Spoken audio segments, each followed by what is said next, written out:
The New England Patriots are back on the practice field for some low-key practices, but getting ready for joint practice with Philadelphia and getting ready for this week's preseason game with Philadelphia. Let's break it down. This video is brought to you by BetUS Sportsbook and Casino.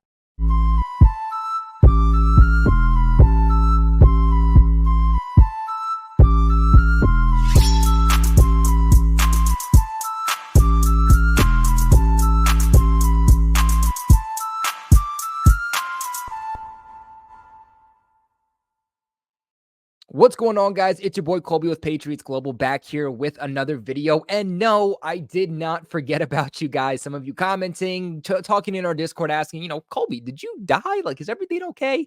Everything is okay. We just had the kickoff for Roundtable Sports, so I've been busy with that. I've been busy posting on Bleacher Report and working with them. I also didn't forget about you guys. Unfortunately, it's been kind of low key for the Patriots over the last couple of days of training camp. I mean, minimal news from what we were given by the media because they were just very low key practices. So I thought, you know what, if it's going to be low key practices until, joint practice with the Eagles, we might as well just join those 2 days together. Unfortunately, your boy also did strain a vocal cord. So I've been dealing with some pain in my throat that kind of caused me to take a step away from content for a few days. And I'm still adjusting on getting back. But we're going to break down the last 2 days of Patriots training camp practice as they get ready, like I said, for joint practice with the Eagles tomorrow. On your way in, please make sure you leave a big like on the video, subscribe to the channel for all of your New England Patriots news, guys. We literally cannot be here without your support. Consider even sharing this video if you learned anything or you just want to support the channel. Check out the products below in the description box below from Fanatics.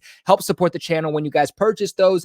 Doesn't up the price. You still get all of the deals from Fanatics. I just make a small commission off of it. So without further ado, let's get here into day 12. So like I said, not much to it. This Sunday practice was actually just for season ticket holders. Now, usually what the Patriots do is have an in-stadium practice for the season ticket holders, but for some reason this year they decided not to do that. They just decided to have a training camp practice only for those people.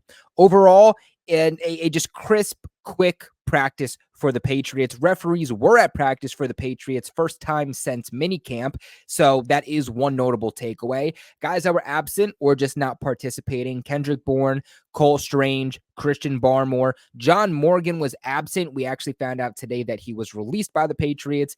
No true surprise there. Sione Takitaki, Marcus Jones, and Marte Mapu. For the most part, this is the same list that we are used to seeing. I mean, Kendrick Bourne, Cole Strange, Christian Barmore, Sione Takitaki, all of those guys are on the PUP list. I'm not actually sure if Christian Barmore has been officially placed on the PUP list, but we know that he's going to be out for an extended period of time. Now, Marcus Jones, Marte Mapu, both of those guys have been out for several days. They didn't get snaps in the first preseason game against the Panthers. They've been dealing with some type of injury. Hopefully they can come back, especially Marcus Jones, who has been having a really good training camp. He's been the Patriots' starting slot cornerback. He is going to have a massive role with this team in this upcoming season. Now, we do have some passing stats here from the quarterbacks. Jacoby Brissett was 6 for 10 in 7-on-7s, and then 9 for 12 in 11-on-11s. Drake May was 7 for 10 in 7-on-7s, while he was 11 for 19 with an interception in 11-on-11s. The interception, though, let me tell you, was not his fault. He did a beautiful ball down the field to Antonio Gibson. Antonio Gibson, a former wide receiver converted to running back, just kind of juggles the ball in the air, flings up in the air, and then Juwan Bentley picks the ball off. Quite literally had absolutely nothing to do with Drake May, but it's going to be on the stat sheet. People are going to ask about it, so kind of have to put that caveat there. Now, Joe Milton was repping ahead of Bailey Zappi for the first time officially. He was 3 for 4 today in 7-on-7s, while he was 0 for 2 in 11-on-11s. And then Bailey Zappi in 7-on-7s, 3 for 4, while in 11-on-11s, he was 0 for 1. Great news for the Patriots here. DeMario Douglas officially cleared and is no longer in that red non-contact jersey. I would still imagine the Patriots play it safe with him during the preseason. They didn't play him in his preseason in his rookie offseason. I can't imagine that they're going to play him now in his second year, him being a bigger part to the offense and knowing that he has an injury history. But again, you like to see the fact that he is getting healthy as we inch closer and closer to the regular season. Now, KJ Osborne and LaMichael Petway, the tight end, both were on the receiving end of highlight reel touchdowns. Hunter Henry briefly visited the medical tent before leaving for the locker room. We don't know. We don't know what was happening. We don't know if it's going to be a long-term injury. It doesn't sound like it. I'm sure if it was anything serious, we would have heard more about it. We would have heard from Gerard Mayo about the injury. I would expect that he'll be ready for week one. Obviously, a massive piece to this offense, too. He's been really a vocal point. He's been a captain of this offense so far during training camp and the offseason program. So definitely can't afford for anything to happen to him. As a little bit of an injury history. So I wonder if the Patriots played a little bit more safe with him for the remainder of the offseason. Now, Jalen Polk, Mitchell Wilcox both had drops today. I think this is the first drop that we've seen from Jalen Polk so far this offseason, so not too worried about that. Vidarian Lowe continues to remain the starter for the Patriots at left tackle. Chuks Okorafor was slotted in back at right tackle with the starting offense. So at least right now, if the season started tomorrow, it looks like Vidarian Lowe, you're starting left tackle. Chuks Okorafor, you're starting right tackle. I know a lot of people are freaking out because Vidarian Lowe was a complete turnstile and a revolving door as a right tackle last season. He looked better at left tackle. Okay, let's just wait. Let's just see. Let's see how he performs in joint practice. Let's see how he performs in the preseason before freaking out too much. He wasn't a turnstile on the left side. He was a turnstile on the right side. We saw actual development with him when he was playing over at left tackle. So let's just wait and see. But at the very least, looks like the Patriots are finally finding some continuity with their starting offensive line. Now, you know the practice isn't too much to take away when defensive tackle Armon Watts actually picked off Drake May today also. Kind of is what it is. You know, I mean, haven't heard much of Armon Watts. Glad that he's making a play, but that's just not something that's going to happen in the regular season. Now, Jawan Bentley, speaking of him, he arrived with his left arm wrapped up. Like I said, too, he also picked off that pass today in one-on-ones. Patriots players kind of getting banged up here left and right. Doesn't look like it's anything serious, but again, I would imagine the Patriots play it safe with their main starters for the remainder of the offseason. Now, Marco Wilson had a really good rep today in one-on-ones against Jalen Polk. Jammed him at the line. Didn't even register a throw his way. Marco Wilson looking really good and honestly might be at a point where he's beating Alex Austin out for that cornerback 2 spot. Now, Azizi Hearn also got toasted today by Jalen Reagor on a deep route in one-on-ones. Not exactly what you want to hear. I mean, Hearn has had some really good moments so far this offseason, was one of the highest graded Patriots defenders, especially in coverage in their preseason opener against the Panthers. So, I mean, he's fighting for a roster spot here, and if he can continue to play well and play consistently, maybe he has a case for himself, but right now I think he's just a practice squatter. And then Brendan Schooler today had what would be a sack with the second unit today on the defense if it was an actual live game. Pass breakups today, Matthew Judon had one, Anthony Jennings had one, and then in terms of field goals, Joey Sly was 4 for 5, missing from the 48, and then Chad Ryan was 2 for 4. He missed from the 48 and the 52. And then we have a couple of hang times here today for Bryce Behringer. He had a 4.51, 4.52, another 4.51, a 4.33, 3.97, 4.46, 4.23, 4.52, and a 4.39. So haven't seen that spectacular Bryce Behringer hitting a 5-second punt yet, but I'm sure that's a looming around for the regular season. Now, before we get on to day 2, guys, I got to give a massive shout out to the sponsors of not just this video, but this channel all football season long. They sponsored us last year. They're back again, and they're back for a reason because you guys know we are talking about none other than the best sportsbook on the platform over at BetUS. For all my sports betting needs, I go to BetUS. All of your favorite NFL YouTubers, they do the exact thing. And like I said, we do it for a reason. Nobody does it the way that BetUS does. Right now, link in the description box below and pinned in the comment section below. You guys can get an exclusive offer and a limited time offer you will not find anywhere else with any other sports book. And that is a 125% sign-up bonus up to $2,000. And that's on your first 3 deposits. So for those who don't like math, I'm going to do it here for you. Let's say, put an easy number for you, boy, okay? I've been dealing with a neck strain, a vocal strain, okay? Let's say you put down $100. That turns into $225 for you to play with. And then you can do that up to 3 times for your first 3 deposits. That is some potential to make some serious money. Now, BetUS also has a 200% crypto deposit bonus, fastest payouts in the industry. They have fast and easy deposit and withdrawal process, 24/7 personalized service, 365 days a year, live wagering on all major games. They got the best betting variety in the business. You guys can even get a 10% back on your net losses 2 times a year.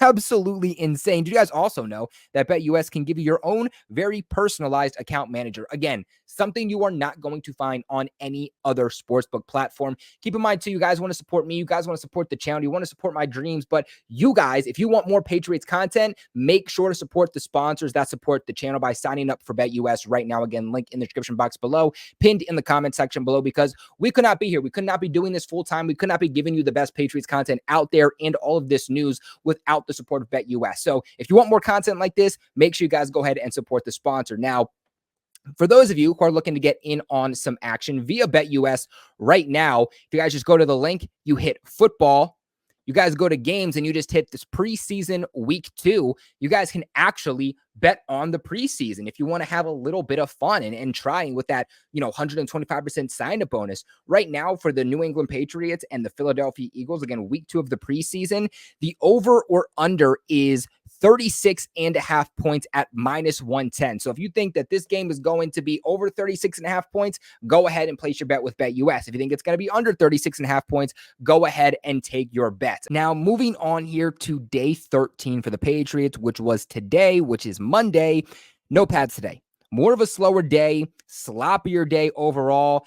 Something that I'm sure Gerard Mayo was pretty much expecting. I mean, you have joint practice starting tomorrow with the Eagles. Things are going to ramp up. It's going to be very, very competitive. You don't want your guys injured. You don't want your guys tired. You want them to be well conditioned for what is going to be ahead of them for the rest of the week. Now, that brings us into the guys that were absent or not participating today.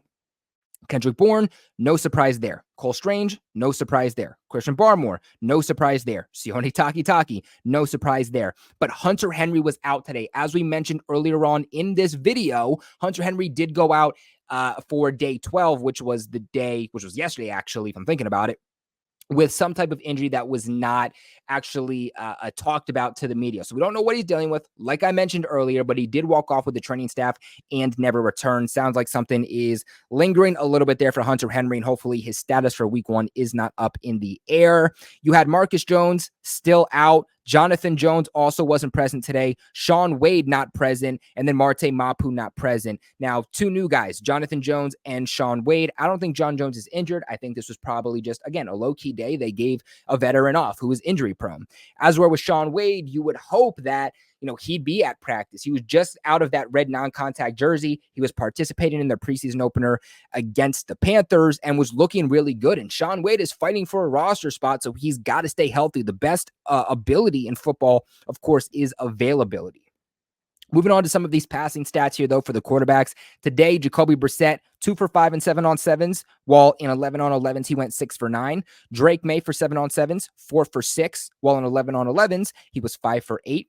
Joe Milton, today, he went 1 for 5 with an interception in 11 on 11s, didn't even participate in 7 on 7s. And then I guess there's just no news whatsoever on Bailey Zappi. He just didn't rep today as the 4th quarterback, which pretty much dictates that he's as good as gone. Drake May today had a really strong team, period. He threw bullets for touchdowns today to Javon Baker and Jaheim Bell. He did really, really good in the red zone today, capitalizing on his drives. Now, newly re-signed running back Deshaun Fenwick, who the Patriots brought back today. Last week, they did cut him. He was the random number 35 that we were seeing in practice. DeMario Douglas led all pass catchers today with 4 catches, slowly becoming really this team's top receiver. I understand that ideally he's not wide receiver 1 on the depth chart. He's not getting wide receiver 1 coverage, but in terms of the targets, usage, and production, he's probably going to be wide receiver 1 for New England this upcoming season. Now, Nick Leverett and Mike Purcell got into a post-play shoving match during 11 on 11s. Not really a fight, I would say, but seems like that fire kind of looming up into what could have been the 3rd or 4th fight in New England Patriots training camp just this offseason alone. Now, Alex Austin committed a defensive pass interference a few plays after allowing a touchdown from Tyquan Thornton. He got called for another flag later on again in the day. Alex Austin, a guy who is kind of fighting to be that number 2 cornerback opposite of Christian Gonzalez. And early on, he was looking really good, and he was the main starter there.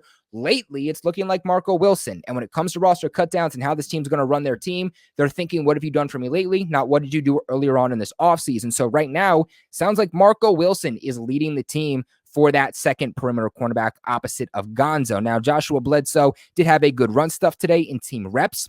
Del Pitas snagged a pick on a batted pass from Joe Milton. Del Pitas, man, name to watch. UDFA probably has the best chance out of all these UDFAs to actually make the Patriots final roster. Safety room is kind of crowded, but if he can, get some reps on special teams, maybe he's a dark horse to make this Patriots roster.